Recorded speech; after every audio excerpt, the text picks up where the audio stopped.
So one of the things you're going to want to do normally when you go to set up an SSL certificate is tie it to a specific domain name or subdomain name. So that's what we're going to do here. I actually found out that FileMaker.devcon2018.com was available, so I grabbed it for the 12 bucks a year, and I'll cancel it after DevCon.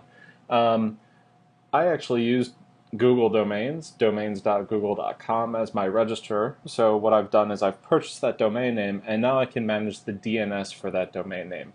So you'll see that's actually here in Google. It might be in a different place for different registrars like GoDaddy or Network Solutions, but it's essentially the same principle. What we want to do is add an A record that's tied to the IP address of our FileMaker server, or we want to add a CNAME record that's tied to the domain of our server.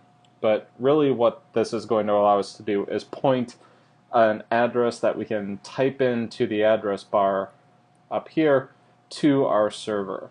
So what I'm going to do for FileMaker Cloud is do fmc.filemakerdevcon2018.com. And actually I'm doing this in the wrong place. This is registered hosts. I need to be doing this down here under custom resource records because I want an A record. So I'm going to do fmc.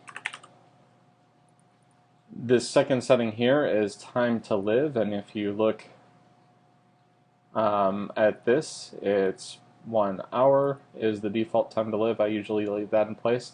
And then the IPv4 address is the next name.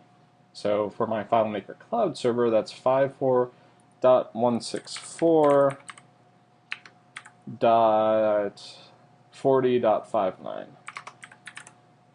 going to click Add for that. Now I also want to put one in here for my FileMaker server, which is here running at 54.81.13.214. So I can do that, and I'm going to say that's fms.filemakerdevcon2018.com. I'm going to add those, and after an hour, what will happen is that if I type in fmc.filemakerdevcon2018.com, it should point to my FileMaker Cloud server. I should get the FileMaker Cloud server page in my domain or in my browser window.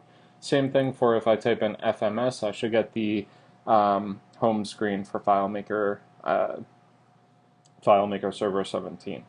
So if you do add new domains or new records like this, it can sometimes take up to 48 hours to propagate so that everywhere is seeing that. So you'll want to do this in advance of setting up your SSL certificate so that these domains are available.